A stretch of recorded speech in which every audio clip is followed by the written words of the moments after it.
The studio lights blazed down like unblinking eyes, catching every twitch, every breath, every slip of confidence.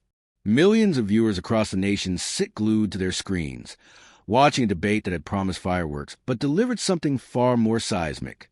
The air is tight, charged with anticipation, when suddenly, silence.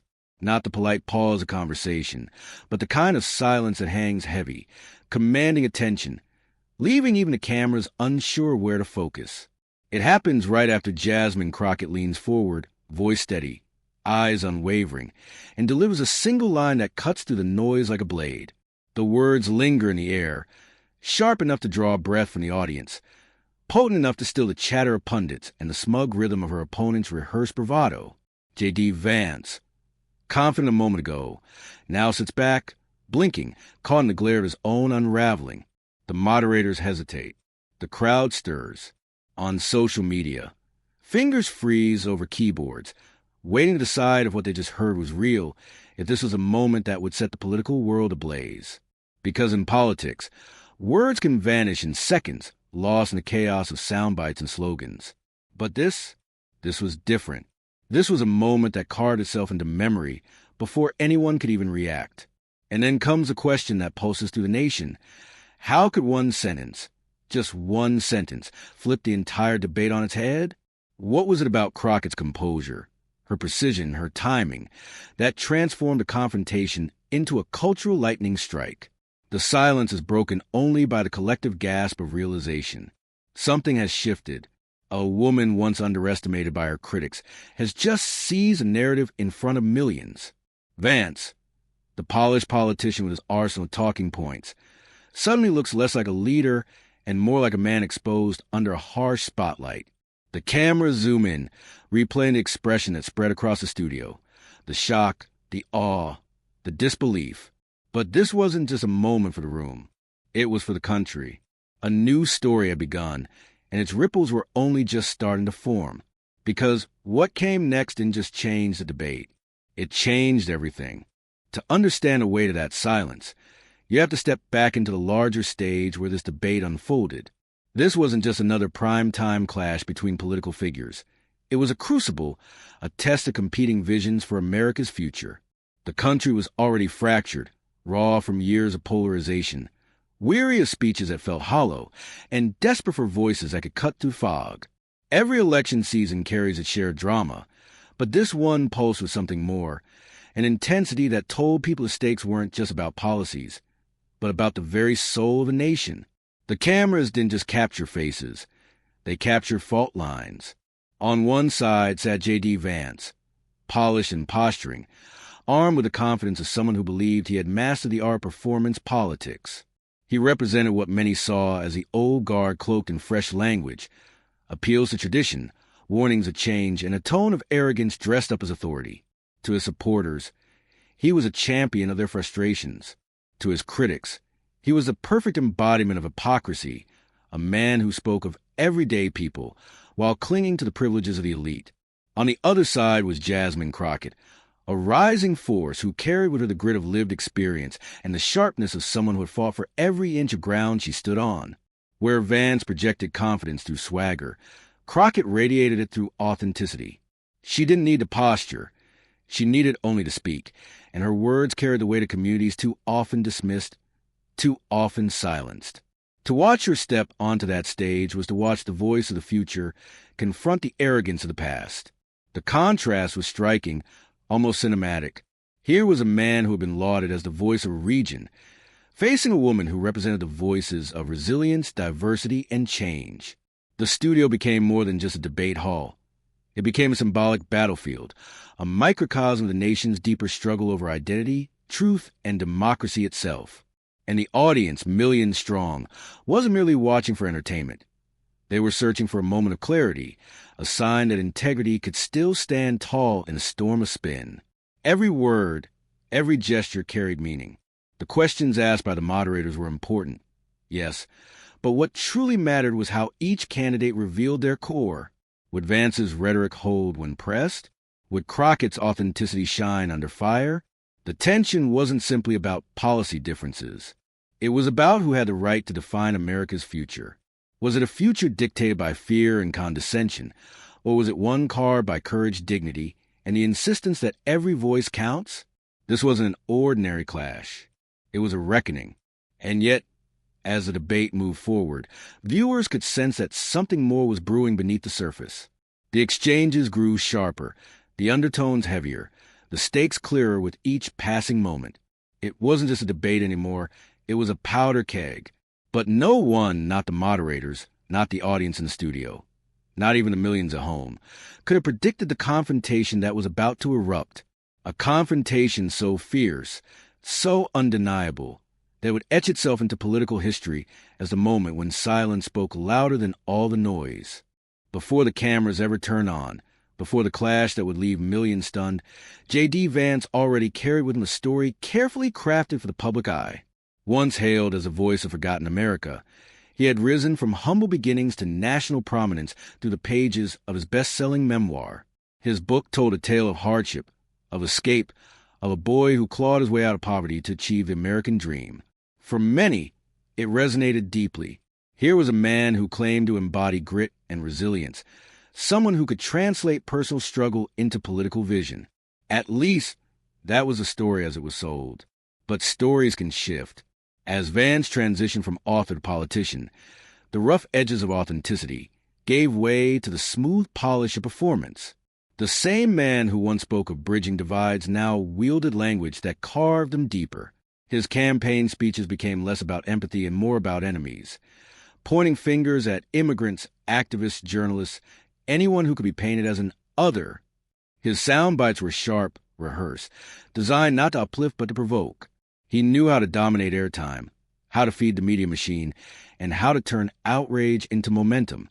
The contradictions did not go unnoticed. Critics pointed out the hypocrisy of a man who had built his name on the story of hardship, only to align himself with policies that threatened to shut the door on others walking the same path. He spoke of community while courting division. He spoke of family values while dismissing the lived experiences of families struggling on the margins. He spoke of truth, yet seemed perpetually comfortable bending it for political convenience. What set Vance apart was not his consistency, but his adaptability. He could shape-shift depending on the room he entered, offering just enough to keep both elites and populists nodding along. To some, that flexibility was proof of his savvy. To others, it was evidence of an opportunist willing to abandon conviction for applause. The once authentic chronicler of forgotten voices had become a polished performer, ready with lines that fit neatly into 30-second clips, but rarely into a vision of genuine leadership. It was this very polish that made him underestimate Jasmine Crockett. He looked at her through the lens of politics as theater, assuming that experience and authenticity could never match the brute force of practiced sound bites. He mistook calm for weakness, composure for inexperience, and passion for volatility. In his mind, he had seen opponents like her before, young, outspoken, unwilling to conform, and believed he knew exactly how to dismiss her. What Vance failed to realize was that Crockett wasn't playing the same game. She didn't arrive armed with rehearsed applause lines or stage-managed personas. She arrived with lived truth, with fire honed from battles far beyond the stage lights, and with a voice that carried the strength of communities she refused to let be erased. Vance's strategy was to dominate the space, to talk over, to belittle, to drown out. But arrogance has a way of blinding even the most practiced performers. And as he leaned harder into condescension, convinced of his control, he walked straight into the trap of his own making. The very qualities he dismissed in his opponent will become the force that shattered his composure. For all his polish, all his bravado, JD Vance had one fatal flaw. He underestimated the wrong person at the wrong moment on the biggest stage. And that underestimation would cost him everything. Long before she stood under the glare of studio lights, Jasmine Crockett's story began in the heart of Texas, a place where the sun bakes the earth, but resilience runs even deeper. She wasn't born into privilege, nor was her life pre-written for the spotlight.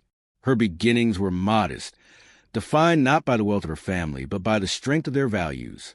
She grew up watching ordinary people fight to make ends meet, neighbors who measured worth not by titles but by integrity, and families who knew what it meant to sacrifice. It was here, in this crucible of working-class reality, that Crockett's foundation was laid. While some politicians rehearsed ambition from their youth, Crockett's ambition was forged through necessity. She saw communities overlooked, voices drowned out, and injustice woven into the everyday fabric of life. Instead of turning away, she leaned into it. She carried books as armor, education as her tool, and a conviction that service, real service, was the only way forward. From classrooms to courtrooms, she built her path not with shortcuts, but with sheer determination. Her early years in public service were not glamorous. They were grueling, defined by long nights, endless files, and a quiet but constant way of defending those who couldn't defend themselves. As a public defender, she walked into courtrooms with clients society had written off. She listened when no one else would. She stood tall when others bowed to convenience. For her, justice was an abstract principle. It was flesh and blood, a single mother fighting eviction, a teenager facing charges he didn't fully understand, a working man trapped by systems designed to fail him. Every case was a reminder. The fight wasn't for prestige, it was for people. Crockett's resilience was tested time and again. There were moments when the system pushed back hard, when the doors seemed locked, when the obstacles felt insurmountable. Yet she refused to compromise her values. Each setback became fuel, each doubt a reason to press forward. In a world where many politicians lean on performance, she leaned on principle. It wasn't about the spotlight, it was about service. That authenticity began to draw notice. Community leaders, neighbors, and families who had once felt invisible started to see in Crockett a reflection of themselves. She wasn't polished by elite circles or insulated by wealth. She carried the scars of struggle, the lessons of labor, the unshakable belief that representation should come from those who understood the weight of being unheard. When she stepped into politics, it wasn't a climb, it was to lift those who had been ignored, to lift voices that had been silenced, to lift dignity back into public life. Her ascent wasn't easy. Breaking barriers rarely is. She faced the skepticism reserved for women, for black women in particular, for those who dare to defy the molds carved out by power. She was underestimated, mischaracterized, even dismissed. Yet every insult became kindling, every doubt a reminder of why she had entered the fight in the first place. With each election, each campaign stop, each speech, she chipped away at the cynicism that politics could only belong to the powerful. She proved that courage, clarity, and conviction could carry just as much force, if not more, than wealth or pedigree. And so, when Jasmine Crockett stepped onto the stage opposite JD Vance, she did not arrive alone. She carried with her the weight of the communities she had defended, the families she had stood beside, the barriers she had broken. Her presence was not a performance. It was a culmination. Every struggle had prepared her for this. Every setback had sharpened her resolve. Every triumph had been shared with those she represented. To her critics, she was simply another face, another politician to be brushed aside. But to those who knew her journey, she was something else entirely. She was proof that authenticity could stand toe-to-toe with arrogance. She was the embodiment of what it meant to rise not by privilege, but by perseverance. And when the cameras turned her way, Crockett carried not just her voice, but the voices of millions. The moment the cameras rolled, the tension in the studio was almost tangible. Viewers at home could feel it through the screen. The quiet anticipation, the flicker of nerves behind practiced smiles, the subtle adjustments of microphones and papers. It was supposed to be a debate, a civil exchange of ideas, but the atmosphere quickly evolved into something far more volatile. JD Vance, with his trademark confidence, leaned in first. His interruptions were sharp, calculated, each one designed to assert dominance. He spoke over Crockett with the practiced rhythm of a man used to controlling the room, his voice slicing through the conversation like a scalpel. There was a cold precision to his delivery, a sense that he believed words alone could intimidate, that authority could be maintained through volume and aggression. Crockett, however, remained unmoved. She didn't flinch. She didn't match his interruptions with her own volume. Instead, she measured her responses with calm precision, letting her words carry weight through clarity rather than force. Her eyes never wavered. Her posture never faltered. Where Vance aimed to disrupt, she aimed to illuminate. Where he sought to dominate, she sought to clarify. And in those moments, the contrast between them became undeniable. Arrogance versus authenticity. Theatrics versus truth. The exchanges intensified. Vance's interruptions grew sharper, laced with subtle condescension, with veiled jabs that carried the weight of his ego. He mocked positions, twisted statements, tried to unsettle Crockett with a combination of charm and aggression honed for television. The audience shifted in their seats. Some winced, some murmured. The moderator struggled to maintain control, the live feed capturing every nuance, every twitch, every fleeting expression of doubt. Crockett's responses, however, cut through the chaos like a steady current. She did not merely rebut, she deconstructed.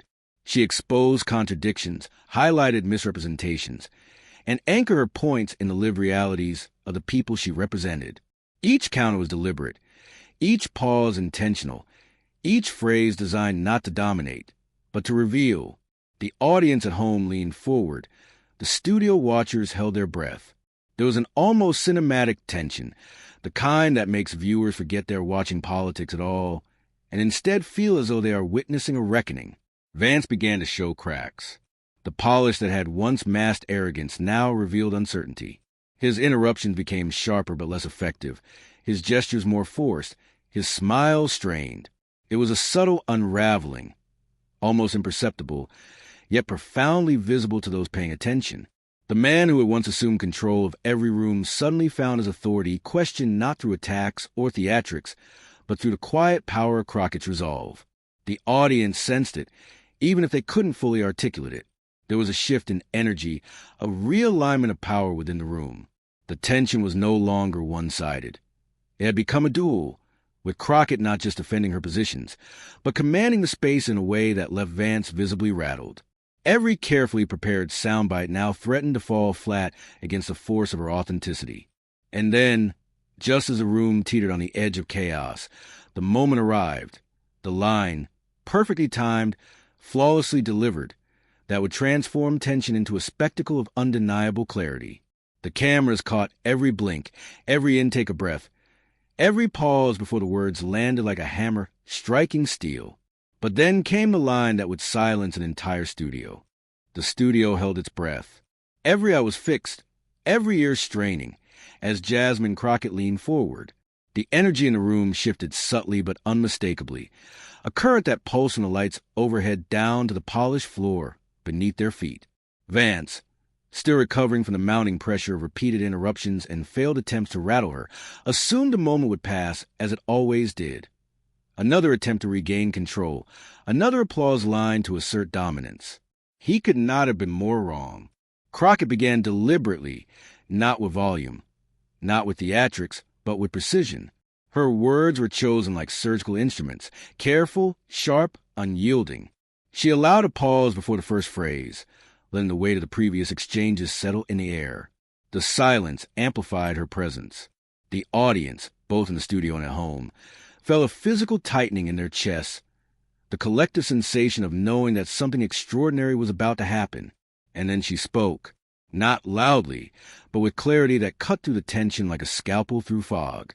Each word was measured, deliberate, resonating with authority that demanded attention without demanding applause. Vance's smirk faltered. The first flicker of doubt crossed his face, a twitch at the corner of his mouth, a raised brow, the quick exhale of someone realizing the game had changed. Crockett didn't rush. She let her sentences breathe, allowing her points to land, each one more precise than the last. The camera lingered on Vance. His polished demeanor began to crack, almost imperceptibly at first. A blink too long. Fingers drumming nervously against the lectern. A shift in posture. Every gesture betrayed the internal scramble of a man who had underestimated his opponent, who had assumed performance could outmatch principle.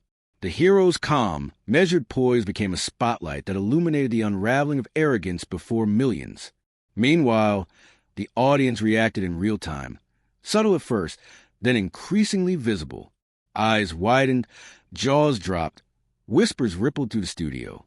Gasps punctuated the rhythm of her delivery. The energy was almost cinematic. Time seemed to slow, the murmurs of the crowd becoming a symphony, punctuating each line she delivered.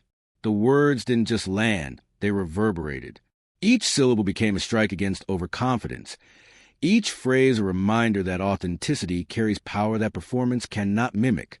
On social media, the reaction was instantaneous. Twitter erupted with fragments of her statements. Hashtag spiked.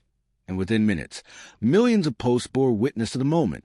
Hashtag Crockett Clapback trended nationally, a symbol of vindication for those long overlooked, a rallying cry for voters who recognized the courage it took to speak truth in the face of calculated arrogance. Memes circulated, clips replayed, commentators dissected every nuance, every pause, every reaction. Audience validation became a chorus, reinforcing the polarity between hero and villain. Crockett's voice, grounded in lived experience and unshakable integrity, contrasted sharply with Vance's increasingly visible desperation, creating a spectacle as riveting as it was instructive. Crockett's delivery was not merely about rebuttal.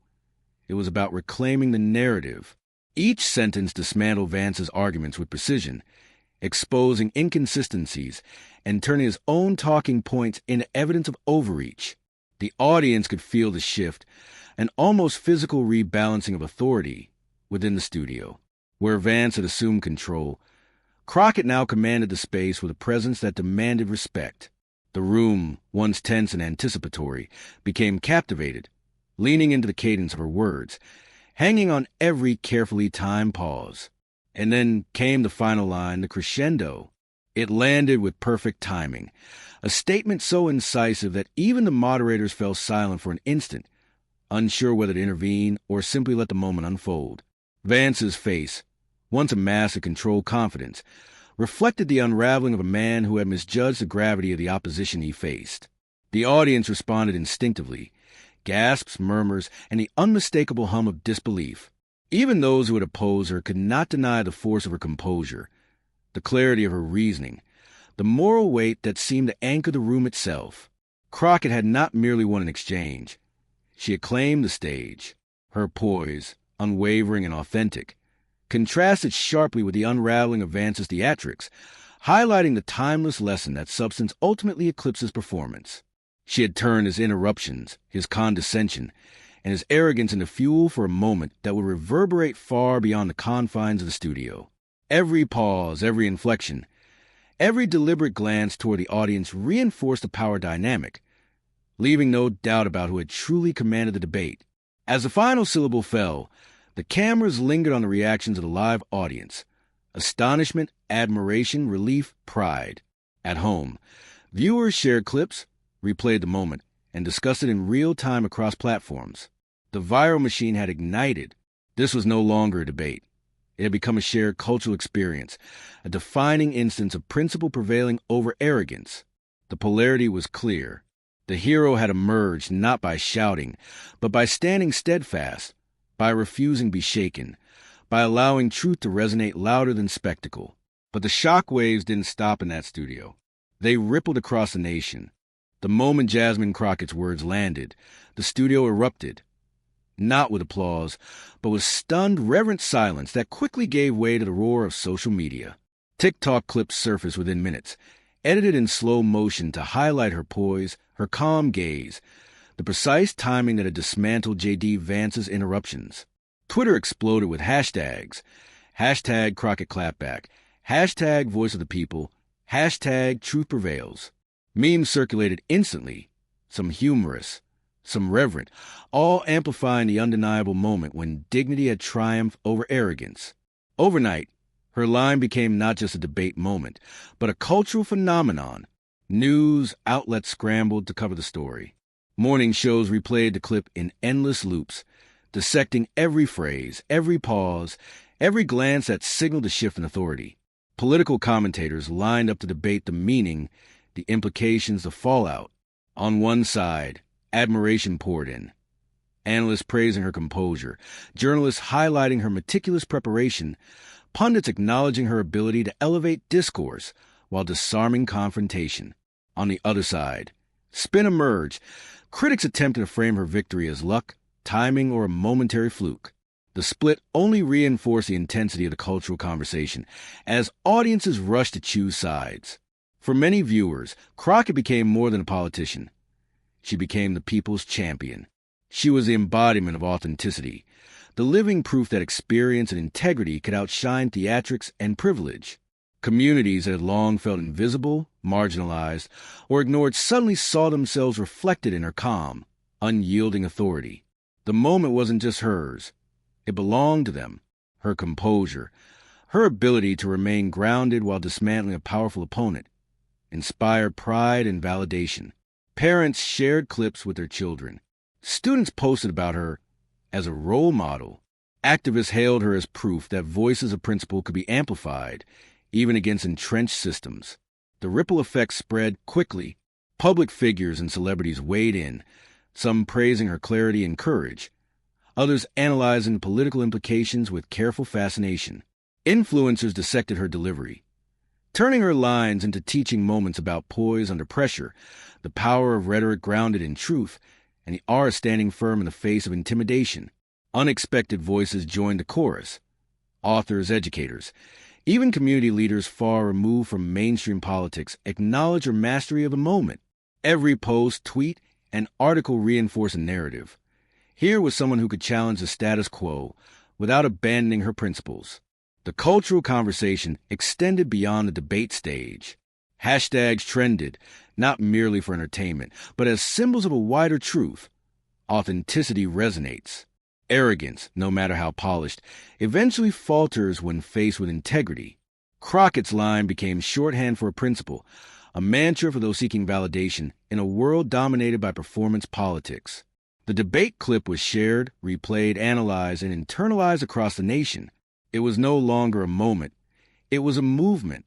Yet the impact wasn't only in screens and feeds. Conversations spilled into households, classrooms, and workplaces. Friends debated the exchange at dinner tables. Colleagues discussed it over coffee. Communities reflected on what it meant to see a leader who carried the voices of millions, who spoke not for self-interest but for principle.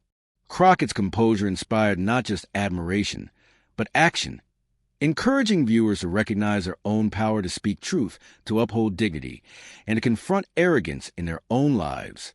And yet, beyond the viral moment, beyond the trending hashtags and glowing commentary, there was a deeper lesson waiting to unfold, a lesson that would resonate long after the debate ended, a reminder that real change is carried not in sound bites, but in courage, conviction, and the unwavering refusal to be silenced.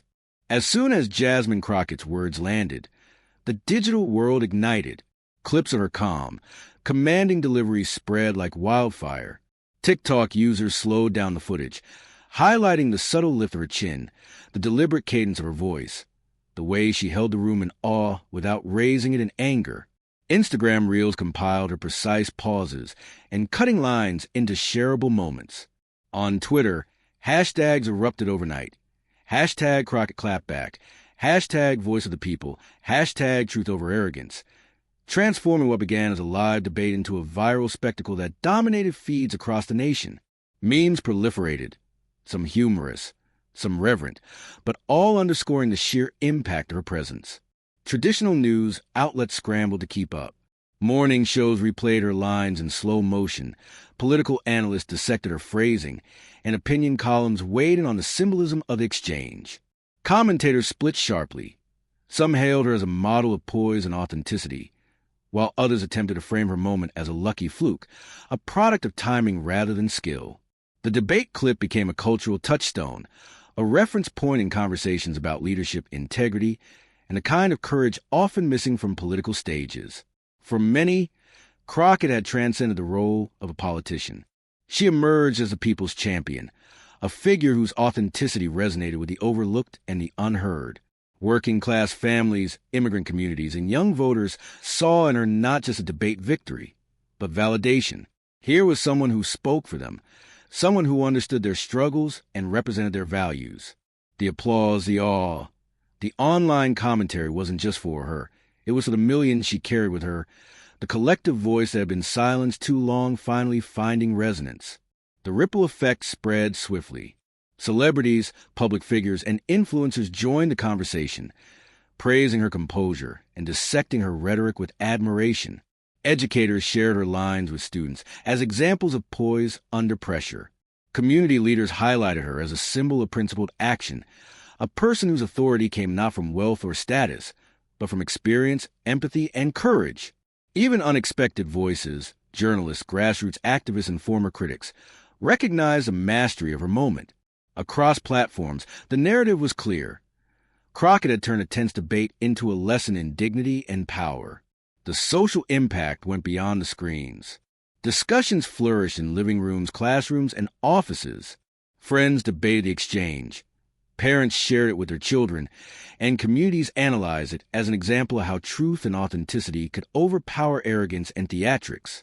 Her moment inspired audiences to reflect on their own roles in speaking up, in defending principles, and in standing tall against dismissive authority. Crockett became not just a politician, but a symbol, a reminder that courage and clarity can command attention even in a world obsessed with performance. Yet beyond the trending hashtags, viral clips, and glowing commentary, a deeper lesson lingered, waiting to take hold.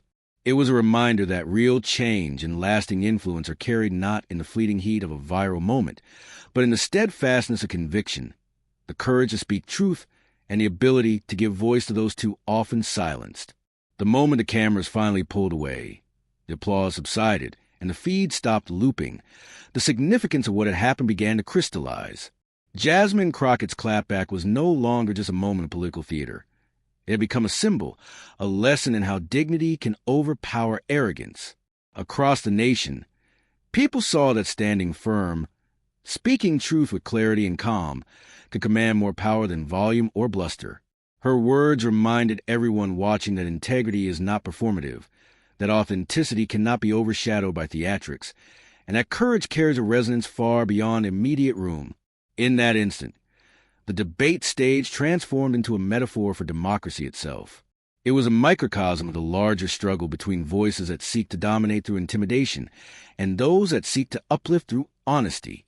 Crockett's composure demonstrated that true leadership is not about overpowering opponents or silencing critics.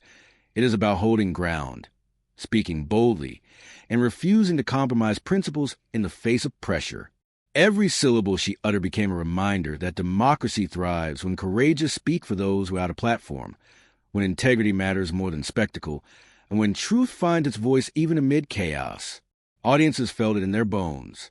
They recognized themselves in her resolve, the resilience built from years of struggle, and the refusal to be diminished by someone else's arrogance. Families, communities, and young voters saw that courage is contagious, that a single act of principled defiance can ripple far beyond its initial context. The applause, the hashtags, and the viral clips were fleeting. What remained was a moral imprint, a template for what it means to act with honor and conviction under pressure. Crockett's victory was not just political, it was deeply human. It demonstrated that anyone, regardless of background, could stand against dismissiveness and condescension and emerge with dignity intact. It reminded viewers that strength is measured not in how loudly you speak, but in how unshakably you hold to your values. Every pause, every measured word in her clapback reflected a lifetime of preparation, a commitment to justice, and an unwavering dedication to those she represents. In that sense, her moment was timeless, offering inspiration not only for voters or political observers, but for anyone navigating spaces where power seeks to silence truth. And yet, the emotional impact extended further. When the mic drops, it is never only about winning the room. It is about asserting a vision for the future, about proving that principles endure, about inspiring countless others to speak up, to act, and to stand firm. Crockett became more than a politician in that instant. She became an emblem of resilience, a living example that hope and courage can confront arrogance and prevail. Her story, her performance, and her unwavering dignity illustrated a universal truth: that strength is quiet, patience is strategic, and authenticity cannot be feigned. For millions, she became proof that leadership is earned through empathy, courage, and persistence, not through intimidation or polished rhetoric. And in the aftermath of that debate, one undeniable fact remained clear: the future belongs to those who refuse to compromise, who speak for the unheard, and who wield integrity as their most powerful tool. Jasmine Crockett silenced JD Vance, but the echo of that moment still rings across the nation. What started as a live TV debate became a defining statement about courage, truth, and the power of unwavering integrity. Millions watched as a single sentence shifted the narrative, proving that authenticity and principle could prevail even in the face of arrogance and spectacle. Her words didn't just land, they resonated, sparking conversations, inspiring communities, and reminding the country what it means to stand firm for what is right. Now, it's your turn to keep that momentum alive. Share this video. Talk about it with friends, family, and colleagues. Amplify voices that speak truth, that challenge falsehoods, that rise above the noise of performative politics. Every retweet, every post, every discussion keeps the lessons of this moment alive, spreading the reminder that courage and clarity are contagious. By engaging, you become part of the story, part of the wave that celebrates principle over pretense. And as we close this chapter, remember this: history isn't written by those who shout the loudest. It's written by those who dare to stand tall, those who speak with integrity, who act with conviction, who lift the voices of the unheard.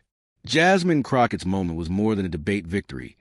It was a testament to what leadership should look like: grounded in truth, guided by empathy, and unafraid to confront injustice wherever it appears. Subscribe to stay connected, share to amplify, and carry forward the courage exemplified in that studio. Because real change begins when ordinary people recognize that integrity, persistence, and unwavering dignity are louder than any performance that remain clear. The future belongs to those who refuse to compromise, who speak for the unheard, and who wield integrity as their most powerful tool.